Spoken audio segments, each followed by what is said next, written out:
regarde là. Regarde là. Tu montes. Allez hop. Ouais, ouais, chut. Couché. Allez.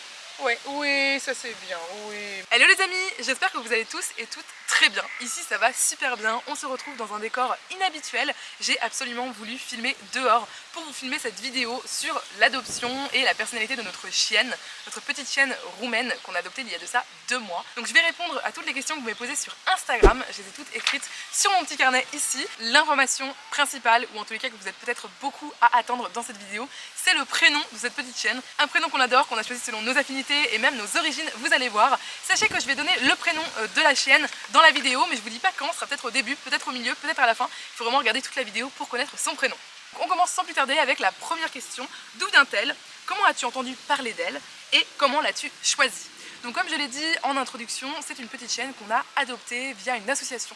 Si vous voulez connaître le nom de l'association, écrivez-moi un MP sur Instagram. Mon Instagram sera linké en barre de description. Juste, j'ai pas forcément envie de donner le nom de l'asso de façon totalement publique comme ça. Elle vient de Roumanie. Elle a été en fait récupérée en Roumanie dans une famille dans laquelle elle n'était pas bien traitée, dans laquelle sa maman n'était pas bien traitée. Et sa maman venait d'avoir du coup une portée de 6 chiens. Et ces 6 chiens ont pu être en fait récupérés par l'association pour les ramener en France et leur promettre un avenir un peu plus radieux. Donc c'est une chienne qui a fait tout un périple de 40 heures de camion jusqu'à la France pour nous rejoindre, qui était quand même un petit peu choquée de ce qu'elle venait de vivre. On parlera de tout ça dans la suite de la vidéo. Comment est-ce que j'ai entendu parler d'elle? Et bien c'est assez simple en fait, quand j'ai décidé d'adopter un chien ou une chienne, j'ai recherché sur Facebook en fait les associations qui étaient vraiment actives et qui en ce moment même proposaient des chiens à l'adoption.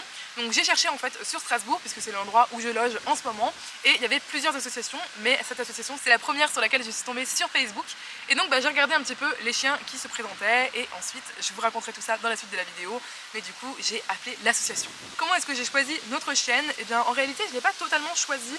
C'est vrai que je pars du principe que quand on adopte un chien, c'est vraiment à la fois évidemment pour nous, pour le plaisir de l'adopter, pour le plaisir de lui offrir une jolie vie, de lui offrir du bonheur, mais c'est aussi pour le chien en question, pour le sortir d'une situation malheureuse. Et donc j'avais mis 4 chiens sur le questionnaire d'adoption.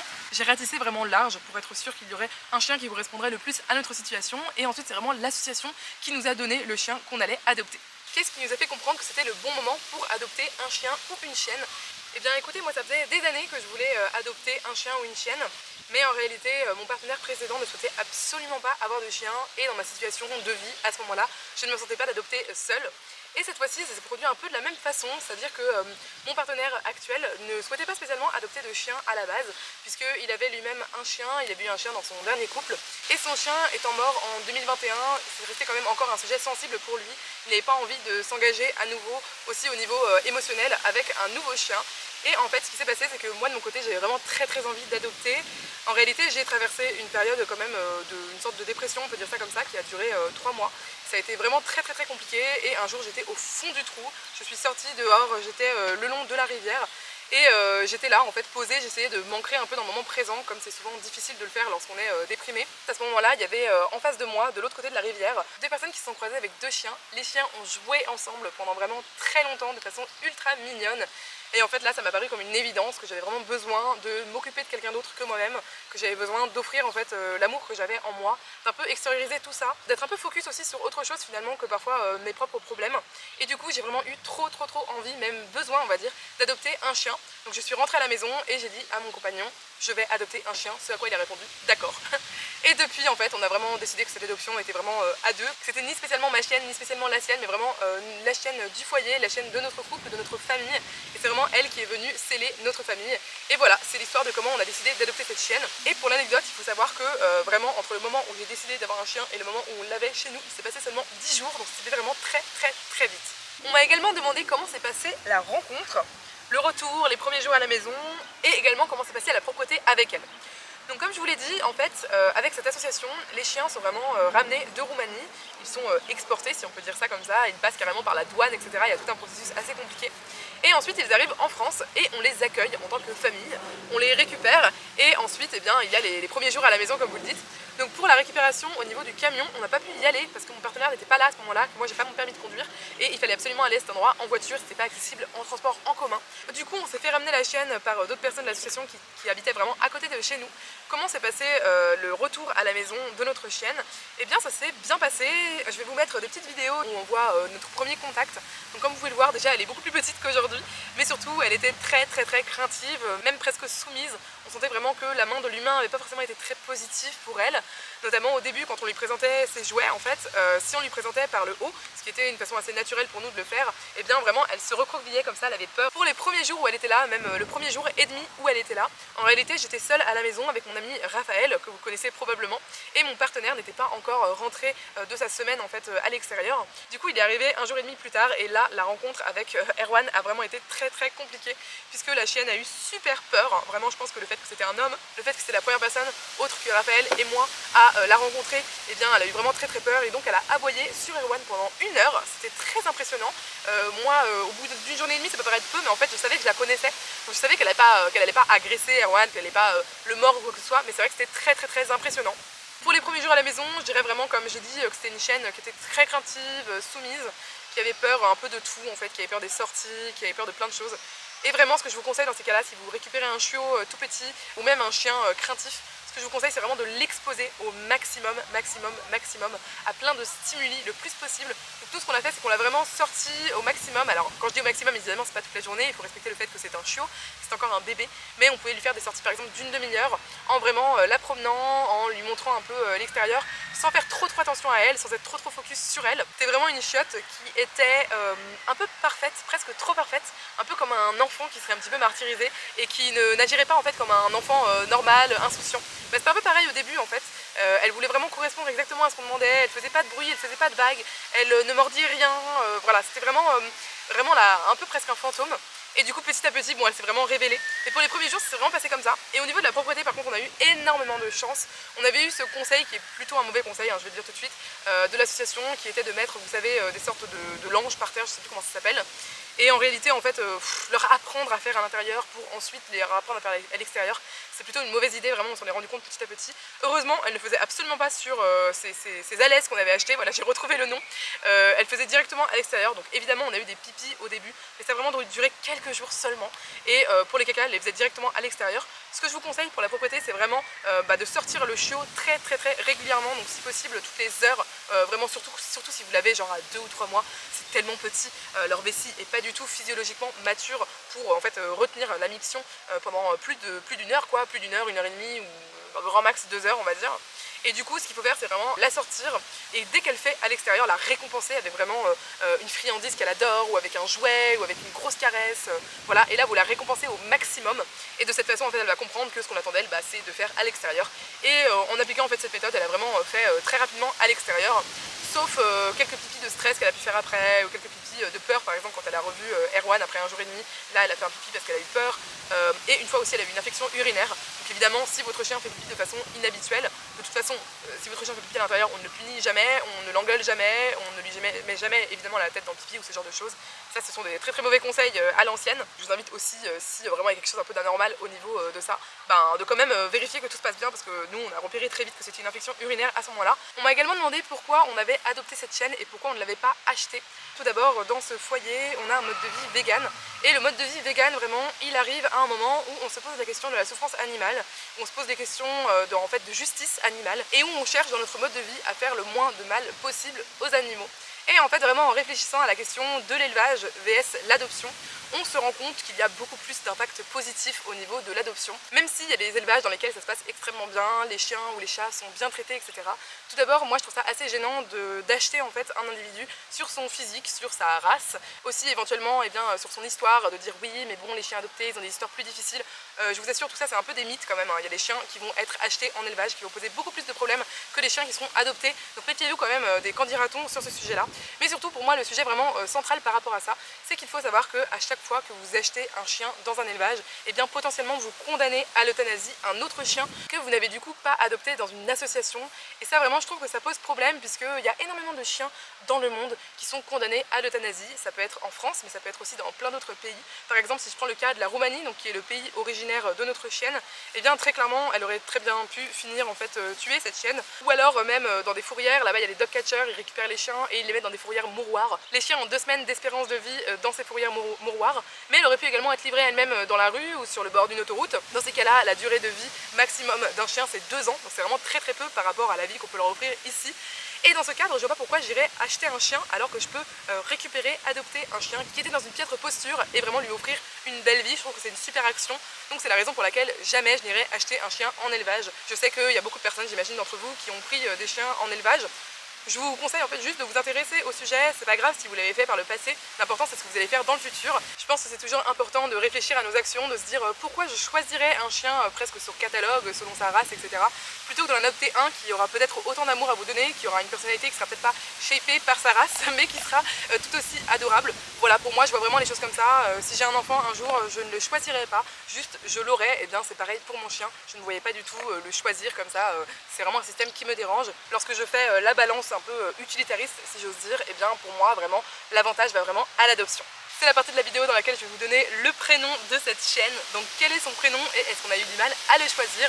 Alors cette chienne s'appelle Ebrel, ça s'écrit E-B-R-E-L et ça veut dire avril en breton. J'ai une grand-mère qui est 100% bretonne, qui était 100% bretonne, malheureusement elle nous a quittés en 2020 et qui avait comme habitude de donner des prénoms bretons à absolument tous les animaux de la famille, tous les animaux dits de compagnie. Depuis qu'elle est morte en fait j'ai envie vraiment de garder cet esprit en fait, cette tradition. Pour moi c'est une façon de continuer à faire un petit peu vivre ma grand-mère. En plus de ça, Erwan est également d'origine bretonne, donc ça faisait vraiment complètement écho avec notre histoire à tous les deux. On a cherché parmi les prénoms bretons, parmi les mots bretons qu'on aimait bien. Alors déjà il y avait plein de mots bretons qu'on avait déjà utilisés dans la famille. Si vous vous souvenez, si vous me suivez sur Instagram depuis un bout de temps, vous savez que mes parents ont adopté un chat. On avait choisi pour ce chat le prénom Avel, qui veut dire vent en breton. Et elle du coup elle s'appelle Ebrel. Il y a eu aussi plein d'autres noms bretons dans la famille. Il y a eu Arvelen, il y a eu Marbous, il y a eu Collen, enfin il y en a eu vraiment plein. Ebrel signifie avril et comme nous l'avons adopté le 1er avril, et bien c'était un prénom tout trouvé. C'était pas forcément hyper facile de trouver un prénom qui soit joli à l'oreille en breton parce que souvent les mots bretons il y a un petit peu des consonnes qui se suivent, c'est parfois un peu difficile à prononcer ou pas très joli à l'oreille et du coup vraiment on a eu un coup de cœur sur Ebrel. On a mis quand même quelques jours à se décider, on hésitait avec Pogno mais du coup on a préféré garder le côté un peu traditionnel, un peu historique de notre histoire à tous les deux et du coup c'est comme ça qu'on l'a appelé. On m'a demandé quelle est sa race. Alors, on ne connaît pas sa race. Je dois dire que le sujet de la race, j'ai quand même reçu plusieurs questions comme vous allez les voir à l'écran sur sa race. Je trouve que c'est quand même un sujet qui est un peu too much dans le milieu canin. On va pas demander tout le temps aux gens leurs origines précisément, etc. C'est juste des gens en fait, on va pas se faire ami avec quelqu'un en fonction de ses origines ou ce genre de choses. Donc c'est vrai que je trouve qu'il faudrait quand même faire un petit peu attention avec les races des chiens. C'est quand même un sujet où j'aimerais quand même mettre un gros disclaimer. Je vous parle de cœur à cœur, ne le prenez pas mal, vraiment, je vous parle comme si on était entre amis. Mais c'est vrai que pour moi le sujet des races c'est quand même un sujet problématique. C'est un sujet qui va faire qu'on va sélectionner les individus en fonction de critères physiques, parfois des critères physiques qui vont être très dommageables pour leur santé. Je vous mettrai un lien en barre d'infos si je le retrouve sur les dommages sur la santé des chiens par rapport à leur race. Il y a tous ces chiens qui vont avoir les yeux qui vont être globuleux, des chiens qui vont avoir le nez en fait qui va être très écrasé, qui va les empêcher de respirer. Et il y a aussi des chiens de certaines races qui meurent tous à peu près du même cancer. Donc voilà, je voulais juste faire une petite aparté sur le sujet de la race pour quand même vous dire, faites un peu attention quand même à cette espèce de culte de la race chez les chiens. Évidemment, Ebrel c'est une chienne qui est croisée, on ne connaît pas du tout son origine, on ne sait pas à quoi ressemble sa maman ni son papa d'origine et on ne sait pas du coup quelles sont les races qu'elle pourrait avoir dans son sang. C'est juste une chienne croisée, voilà, roumaine. Elle ressemble quand même pas mal à d'autres chiens roumains, hein. On voit beaucoup de chiens roumains autour de chez nous parce que comme dit il y a plusieurs assos à Strasbourg qui récupèrent des chiens roumains pour les faire adopter en France et du coup c'est vrai qu'on voit un peu le côté de son visage, le côté de ses oreilles, etc. Après au niveau de ses couleurs c'est difficile de dire aussi parce que apparemment les chiennes peuvent se faire prendre par plusieurs chiens différents pour une seule portée et c'est vrai que sur les 6 chiots de la portée ils ont tous et toutes des couleurs différentes sauf la sœur d'Ebrel qui lui ressemble beaucoup, qui d'ailleurs au passage c'est quand même extrêmement drôle je trouve, s'appelle Pogno, donc autant vous dire que heureusement qu'on ne l'a pas appelée Pogno sinon elle se serait appelée exactement pareil que sa sœur. On pense qu'il y a forcément du berger dans son caractère aussi, elle a quand même un caractère où elle est quand même assez fidèle à nous, assez collée à nous, de ce que j'ai entendu, je ne sais pas du tout s'il y a des fondements scientifiques là-dessus, mais apparemment c'est quand même un peu un caractère de berger. Après elle ressemble aussi un petit peu au bosseron au niveau de sa couleur et aussi elle ressemble à un chien qu'on appelle le chien commun de Transylvanie. Vous pouvez taper sur internet pour aller voir, je trouve qu'elle lui ressemble pas mal, néanmoins elle est juste beaucoup plus petite. On pense que c'est un mélange de plein de choses. En Roumanie il y a vraiment plein de mélanges de plein de chiens, il y a même des mélanges de bichons, des mélanges de chihuahuas, des mélanges de teckels, des mélanges de bergers, etc. Donc on ne saura jamais et c'est aussi ça la beauté de cette petite personne, c'est qu'on ne sait pas exactement d'où elle vient, elle est totalement unique et totalement vraiment magnifique, autant de l'extérieur que de l'intérieur. Ensuite on m'a demandé de parler de cette question brûlante de son alimentation. Comment est-ce qu'on a choisi de la nourrir? Alors c'est sûr que ça c'est la grosse question qui divise toute la communauté de parents, de chiens. C'est vraiment ce sujet brûlant. Donc comme je vous l'ai dit plus tôt dans la vidéo, nous on mange végétalien et on a décidé de s'informer sur les différentes façons de nourrir les chiens. Et d'après les recherches qu'on a faites, des recherches scientifiques donc, et aussi évidemment dans notre entourage, comment ça s'est passé pour les personnes de notre entourage qui ont pu nourrir leur chien ou omnivore ou vegan, eh bien on a constaté qu'il n'y avait pas une grosse différence en fait entre nourrir un chien totalement omnivore et nourrir un chien vegan. Les chiens sont omnivores, ça veut dire que c'est comme nous, ils peuvent se nourrir vegan, c'est simplement une question de nutriments, c'est pas une question d'aliments. Évidemment il ne faut pas nourrir un chien vegan en lui donnant de la nourriture maison dans laquelle il n'y aura aucune surveillance des nutriments, dans laquelle il n'y aura pas d'oméga 3, pas de vitamine D, trop peu de protéines par exemple, donc il faut faire vraiment très attention. Mais une fois qu'on s'intéresse vraiment à l'équilibre nutritionnel du chien, une fois qu'on regarde vraiment les nutriments dont ils ont besoin, les vitamines dont ils ont besoin, c'est tout à fait possible de le faire en vegan. Donc on a décidé de la nourrir vegan. Au tout début on lui a donné des croquettes carnées parce que vraiment l'association nous avait conseillé de faire ça pour faire un petit peu la transition avec comment elle mangeait là-bas en Roumanie. Et donc du coup on a fait la transition petit à petit. Au début ça a été assez compliqué de la nourrir vegan puisqu'elle était très attachée à ces croquettes toutes petites, très salées et très carnées. Et maintenant elle est passée à des croquettes beaucoup plus saines en fait, beaucoup plus adaptées aussi au format chiot, un petit peu plus grasses, un peu plus protéinées, avec plus de calcium, etc. Et au début on a eu du mal, alors j'en ai parlé sur Instagram, ça a été très rigolo parce que j'ai dû manger une croquette devant elle et lui faire c'est délicieux ça, maman elle adore, tu voudrais pas en manger? Et grâce à ça, elle les a mangées et maintenant elle adore les croquettes véganes. Vraiment on ne l'arrête plus, on a acheté des croquettes d'une marque, il faudrait que je vous mette tout ça en barre d'infos à nouveau, ou bien suivez-moi sur Instagram parce que j'en parle régulièrement sur Instagram. Donc du coup c'est une marque et c'est spécialement pour chiots. Ah voilà, je me souviens de la marque, c'est Benovo. Et c'est des croquettes spécialement pour chiots et vraiment elle mangeait tout le paquet en une fois si on la laissait. J'en profite pour dire qu'on lui laisse sa nourriture en illimité. Elle a le droit de manger de la nourriture quand elle a envie. Donc elle a toujours sa gamelle pleine et elle mange quand elle en a envie. Pour l'instant, on a envie de faire comme ça. On a essayé de en fait, la restreindre, de lui faire le grammage qu'il y avait écrit sur le paquet. Mais ça me plaisait pas en fait. Je trouvais que ça se voyait qu'elle avait faim, ça se voyait qu'elle était plus irritable. Là en fait, le fait qu'elle ait de la bouffe en illimité, en fait, elle est pas trop focus sur la bouffe, que ce soit à l'extérieur, que ce soit lors des exercices, si on lui donne des croquettes, parfois elle a même pas envie d'avoir les croquettes, elle veut juste faire l'exercice. Et du coup, ben voilà, donc on lui donne en illimité et oui, on la nourrit vegan. Je fais un gros disclaimer là-dessus. Je vous demande de ne pas mettre de commentaires incendiaires en dessous de la vidéo. Encore une fois, on a réfléchi d'un point de vue global par rapport à ce qui se passe dans les abattoirs et ce qui est mis dans les croquettes et par rapport à notre chienne, sa situation de vie, si on lui donne de la viande vs si on la nourrit vegan. Et on en a déduit que c'était quand même important que notre chienne soit heureuse et équilibrée, ce qui est le cas avec une alimentation vegan, mais qu'on puisse également prendre en compte les autres animaux qui n'ont pas forcément de toit en fait dans notre foyer, mais qui pour autant ont un toit dans notre cœur. Et donc pour moi c'est très important de les prendre en compte aussi et de les respecter dans leur bien-être et dans leur bonheur aussi. On m'a demandé où j'ai trouvé ces aliments vegan. Pour l'instant on les a trouvés surtout en Allemagne, mais j'ai trouvé un site qui livre en France, donc c'est vraiment hyper pratique, qui s'appelle Koku, donc KOKKU.de j'imagine. Par contre c'est écrit en allemand, donc avec Google Traduction vous pourrez faire la traduction de la page et on commande là-dessus, donc je vous invite très fortement à aller voir. Et puis encore une fois n'hésitez pas à me mettre un commentaire ou un MP sur Instagram pour me poser vos questions sur l'alimentation vegan. J'hésiterai pas à vous donner plein de tips en fait sur les croquettes que notre chienne a aimées, etc. C'est quoi ça? C'est quoi ça?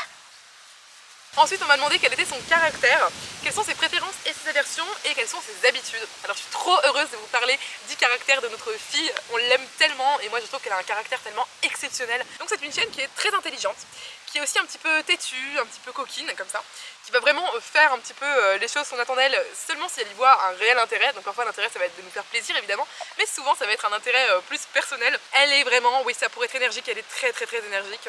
Si on pouvait la laisser dehors toute la journée, vraiment elle souhaiterait être dehors toute la journée.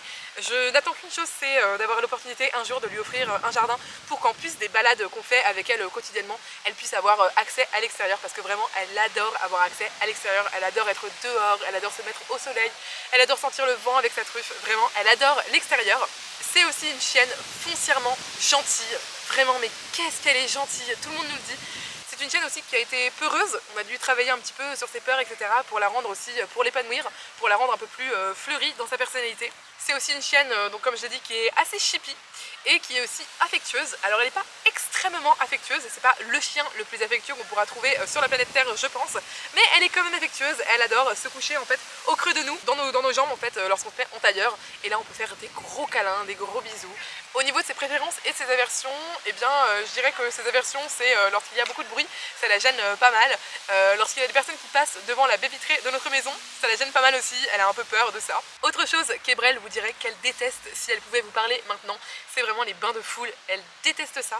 Maintenant c'est quand même important d'amener votre chien, justement votre chiot, votre chiotte dans des bains de foule pour l'habituer en fait, pour lui faire comprendre que tout va bien, que nous sommes encore là autour d'elle, qu'il n'y a pas de risque, etc. On essaye en fait à chaque fois de lui faire connaître, de lui faire confronter ses peurs pour que petit à petit ça devienne vraiment une chienne la plus équilibrée possible, la plus agréable possible et aussi la plus heureuse possible, parce que pour moi c'est vraiment le plus important. Quant à ses préférences, eh bien je dirais que les croquettes pour chiots Benovo vegan, c'est vraiment un truc dont elle est absolument folle. Elle adore aussi jouer évidemment, elle a ses préférences de jouets, elle adore les jouets qui font pouic pouic, elle adore manger du tofu nature, ça c'est sa grande passion aussi. Elle adore quand sa maman lui cuisine des repas maison adaptés pour les chiens, ça c'est sa grande passion. Elle adore les grandes balades et surtout elle adore l'eau, elle adore se baigner, elle adore les autres chiens, elle adore faire preuve d'une patience infinie pour devenir amie avec tous les chiens de la terre.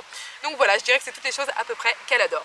On m'a demandé si c'était une chienne qu'on éduquait, si elle prenait des cours de dressage, si on faisait appel à un éducateur ou une éducatrice. Oui, on s'est fait accompagner, on a l'immense chance d'avoir en fait la sœur de mon compagnon, donc ma belle-sœur, qui est éducatrice canine et qui nous a accompagnés en fait sur toute l'éducation de notre chienne. Donc c'est comme ça qu'on s'est informé. Après moi je me suis abonnée à pas mal de comptes en fait sur YouTube, sur Instagram qui parlent de l'éducation du chien. Nous ce qu'on pratique c'est une éducation positive, mais c'est pas de l'ultra positif. Donc une éducation qui va être en fait, c'est assez simple en général. Par exemple si vous avez un balcon, peut-être que vous voudriez faire comprendre à votre chien qu'il ne faut pas aboyer sur n'importe quel voisin qui passe dès qu'il passe, ou sur n'importe quel bruit de radio qu'il entend, ou sur n'importe quel oiseau qui passe par exemple.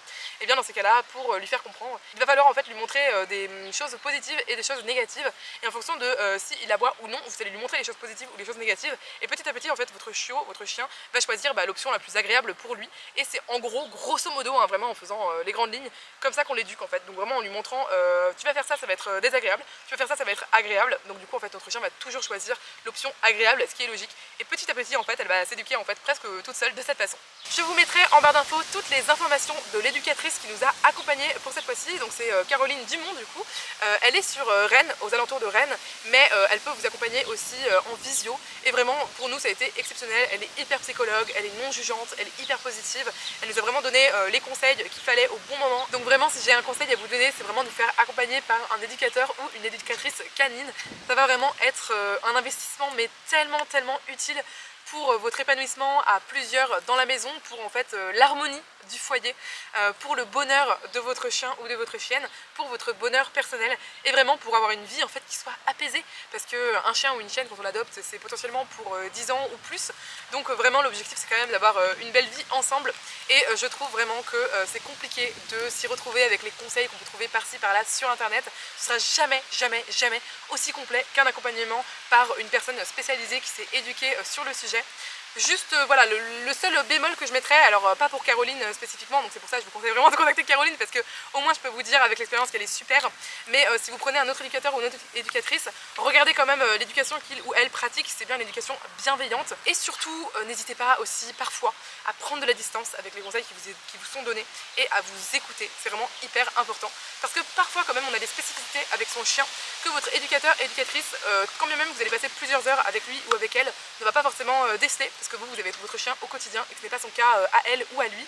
Et donc je pense que c'est important quand même de garder un peu de recul sur la situation. C'est le seul bémol que je mettrais, mais vraiment s'il y a un conseil que je peux vous donner, c'est en plus d'adopter, c'est de garder un peu d'argent quand même pour son éducation, parce que vraiment je vous assure c'est un investissement tellement utile pour l'avenir, que vraiment je peux que vous conseiller de faire ça. On m'a également demandé comment on gérait les traumas d'Ebrel avec son éducation. J'ai trop aimé cette question, merci beaucoup à la personne qui nous l'a posée. Alors pour gérer ces traumas en fait, je pense qu'il faut beaucoup de patience, beaucoup d'observation et beaucoup de bienveillance. C'est pour ça que je vous disais juste avant de vraiment écouter aussi votre cœur de maman ou de papa chien. Je pense que c'est très important pour le bonheur de votre chien de faire attention. Je pense qu'il ne faut pas aller trop loin dans l'éducation. Je pense que parfois il faut aussi prendre de la distance pareil par rapport à son éducation. Est-ce que cet ordre, si le chien ne veut pas l'apprendre, est-ce que c'est vraiment si important que ça? Est-ce que ça va le rendre plus heureux de le savoir ou non? Alors voilà, bien sûr, c'est toujours important d'apprendre plein de choses à son chien pour que votre chien ou votre chienne puisse avoir une stimulation intellectuelle. Mais parfois je trouve que c'est un peu trop poussé, vous voyez. Je pense qu'il faut aussi avoir de la patience et de la bienveillance envers son chien et agir de façon logique pour le chien. Pas forcément que pour vous, mais vraiment pour le chien. Je pense que c'est vraiment un ensemble harmonieux qu'il faut trouver entre son éducation, son bonheur, notre bonheur aussi, le fait d'avoir quand même une vie en tant qu'humain qui est agréable avec son chien, le fait que votre chien ait une vie en tant que chien qui soit agréable avec vous, et en fait trouver l'harmonie dans tout ça, et voir effectivement parfois connaître ses traumas, connaître ok peut-être qu'elle a super peur de l'eau parce que peut-être que potentiellement on a essayé de la noyer, et bien on va pas la forcer à aller dans l'eau, voilà simplement c'est la logique évidemment. Je sais que toutes les personnes qui me regardent vont trouver ça très très logique, et donc pour moi c'est la façon en fait dont on gère ces traumas en fait, tout simplement. On repère un petit peu les moments où elle fonctionne un peu différemment d'un chien qui aurait pas d'histoire par exemple, ou qui aurait une histoire différente tout simplement, et on reste bienveillant envers ça et on lui offre ce qui est bon pour elle en tant que chien, j'insiste hein, parce que parfois de la bienveillance humaine c'est pas de la bienveillance chienne, donc vous allez paraître très très bienveillant envers votre chien si vous agiriez comme ça par exemple par rapport à un enfant humain, mais pour le chien ça va être plus angoissant qu'autre chose, plus stressant qu'autre chose, parfois même désagréable. Encore une fois, si vous avez des questions spécifiques par rapport à ça, n'hésitez pas à les poser à un éducateur ou une éducatrice canine, n'hésitez pas à vous informer dans des livres que vous pouvez prendre par exemple à la bibliothèque sur l'éducation bienveillante envers le chien, et n'hésitez pas encore une fois à poser vos questions en commentaire et à poser vos questions en MP sur Instagram, parce que là je pourrais pas tout développer sinon cette vidéo va durer 2 heures. On m'a également demandé comment du coup se passait son éducation, et également si on lui a appris des trucs.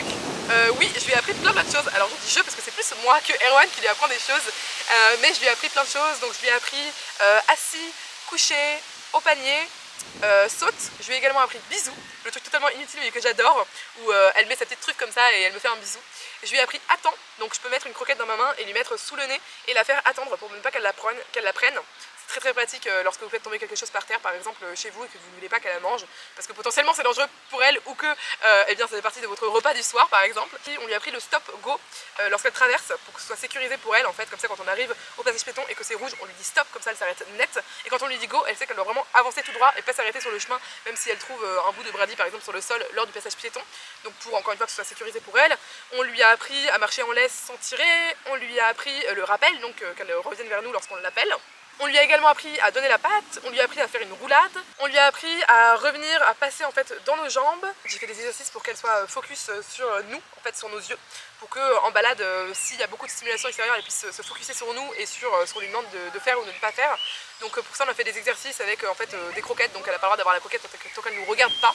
Donc il y a des exercices avec moi qu'il faut qu'elle nous regarde pour libérer la croquette. J'en ai sûrement oublié parce qu'on lui a appris plein de trucs, mais je pense que c'est à peu près ça. On lui a aussi appris du coup, comme je le disais plus tôt dans la vidéo, les marqueurs positifs et les marqueurs négatifs. Donc elle a un marqueur négatif où on fait pchit, comme ça, et elle sait que quand on fait pchit, eh bien il faut qu'elle s'arrête ce qu'elle est en train de faire, il faut qu'elle lâche potentiellement ce qu'elle a dans la gueule, et il faut potentiellement aussi qu'elle nous rejoigne. C'est à peu près toutes les choses qu'on lui a apprises. Son éducation se passe extrêmement bien.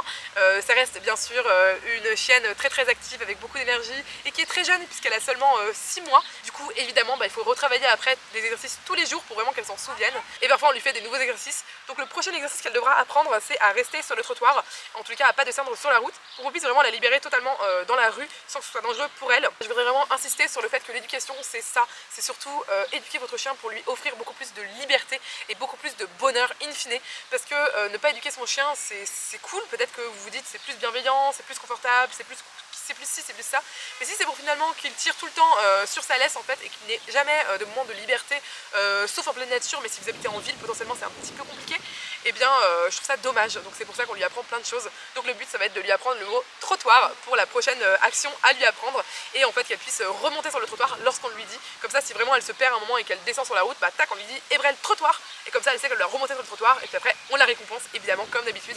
Alors j'ai adoré cette nouvelle question, c'est comment gérer les angoisses du chien face à des stimuli nouveaux, enfants, circulation, bruit, etc.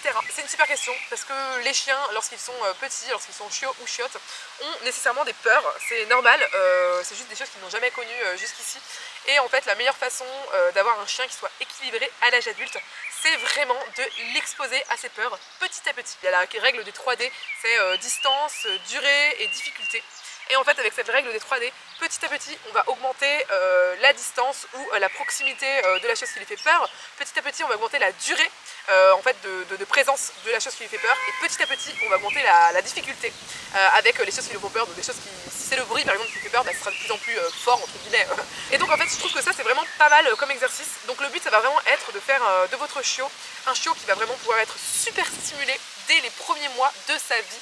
C'est la meilleure façon de créer un chien qui sera équilibré et qui n'aura peur de rien à l'avenir, qui sera un chien qui ne sera pas craintif, qui ne sera pas agressif non plus. Donc vraiment c'est le conseil que je peux vous donner par rapport à ça. Ensuite on m'a demandé combien de balades on faisait par jour avec notre chienne. Pour l'instant on a fait environ entre je dirais 2 heures de balade par jour. Allez, alors entre minimum 1h30 de balade jusqu'à 3 heures, 3 heures et demie de balade par jour.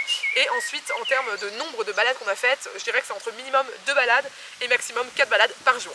Donc voilà, j'imagine que quand vous m'entendez, vous voyez que prendre un chien à la maison, dans son foyer, adopter un chien, c'est vraiment beaucoup d'investissement, de l'investissement émotionnel, potentiellement de l'investissement financier. Voilà, c'est tout un tas d'investissements qu'il faut avoir. Donc vraiment, quand vous adoptez un chien ou une chienne, c'est énormément de bonheur. Moi, je regrette à 0%. Pour moi, Ebrel, c'est vraiment ma fille, c'est notre fille. C'est celle qui nous a permis de créer un ciment dans notre couple. C'est celle qui nous a permis de, en fait, finalement, d'avoir une réelle famille. Enfin, même si notre famille, c'était notre couple avant, évidemment, et qu'une famille peut commencer à partir de 2 personnes, bien évidemment. C'est vrai que quand on a un chien, en plus, ça vient vraiment sceller quelque chose de l'ordre de la famille. Tout ça pour dire que c'est beaucoup de bonheur, mais aussi beaucoup d'investissement, et il faut quand même être prêt à tout ça. On m'a également demandé si on la laissait seule parfois. Alors oui, on la laisse seule parfois. C'est très important d'ailleurs de laisser votre chiot ou votre chiotte, ou votre chien ou votre chienne seul régulièrement. Pareil, vous faites la règle des 3D. Donc moi, les conseils que je peux vous donner par rapport à ça, c'est vraiment d'augmenter la durée en fait du moment où votre chien ou votre chienne sera seul. De l'augmenter petit à petit. Au début, vous faites 1 minute, après vous faites 5 minutes, après vous faites 15 minutes, après vous faites une demi-heure, etc., etc. Le deuxième conseil que je peux vous donner, c'est pour les premières fois où elle sera seule, de vraiment filmer en fait de l'intérieur le moment où elle sera à l'intérieur. Donc ce que vous pouvez faire, c'est si vous êtes en couple avec 2 portables, vous laissez un portable qui filme en WhatsApp par exemple, qui filme en fait le chien à l'endroit où il est à l'intérieur, et vous appelez en fait en WhatsApp, et ensuite de l'extérieur en fait vous pouvez voir comme ça comment votre chien se comporte à l'intérieur, et vous restez en fait dans le quartier, comme ça vous faites une balade de disons 20 minutes, et si vous voyez que votre chien commence à péter un peu un câble, et bien vous rentrez tout de suite. Ensuite il faut ignorer votre chien lorsque vous partez et lorsque vous revenez de la maison, c'est important. Si vraiment votre chien a beaucoup de mal avec les absences, vous pouvez prendre une poignée de croquettes dans vos mains, et en partant, en l'ignorant toujours, vous lâchez quelques croquettes sur le sol, et en rentrant vous faites la même chose, vous lâchez quelques croquettes sur le sol. Comme ça, de cette façon, votre chien va comprendre en fait que c'est plutôt positif en fait le fait que vous partiez, parce qu'à chaque fois il a une récompense. Et le dernier conseil que je peux donner, c'est la boîte magique. Vous gardez une boîte en carton, vous le fermez de façon à ce que votre chien puisse l'ouvrir, mais qu'il doive quand même travailler pour l'ouvrir, et à l'intérieur vous mettez des jouets qu'il ou elle adore, mais surtout qu'il ou elle n'a pas accès pendant les autres moments de la journée.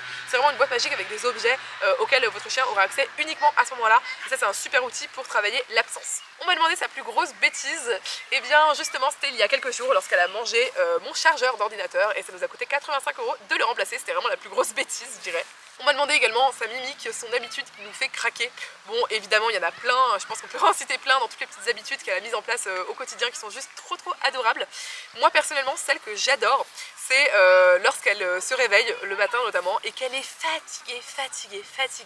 Et du coup, elle baille, et elle baille de façon trop mignonne. Vraiment, elle fait un vrai ouh comme ça. Et je trouve ça trop chou vraiment, donc j'adore cette habitude. Et aussi le matin lorsqu'elle nous retrouve, et qu'elle nous retrouve dans la chambre, puisqu'elle dort dans le salon et que nous on dort dans la chambre, et qu'elle revient et qu'elle vient en fait au chevet du lit récupérer des petites caresses, des petits câlins, et qu'elle secoue tellement sa queue que ça tape en fait dans nos tables de nuit. Ça, je trouve ça aussi trop adorable. Et voilà, je profite de ce petit message d'amour pour vous remercier infiniment pour tous les messages positifs que vous m'avez envoyés sur Instagram. Vous me dites tout le temps qu'elle est trop belle, qu'elle est trop mignonne, qu'elle a l'air trop gentille, etc. Sachez évidemment que je partage absolument tous les avis positifs sur ma chaîne. Je trouve que c'est une chaîne qui est super belle, super mignonne, super gentille, super adorable, super intelligente. Bref, je l'adore, je suis pas objective évidemment, c'est ma chaîne, c'est mon enfant. J'espère sincèrement que cette vidéo vous aura plu. Évidemment, s'il y a des choses que j'ai dites qui pourront vous heurter, le sujet du chien, c'est vraiment un sujet qui est assez sensible, de son alimentation, de son éducation, etc. S'il vous plaît, je vous demande de rester courtois dans les commentaires. J'espère sincèrement que la vidéo vous a plu. Je vous dis à très bientôt dans une nouvelle vidéo, et salut!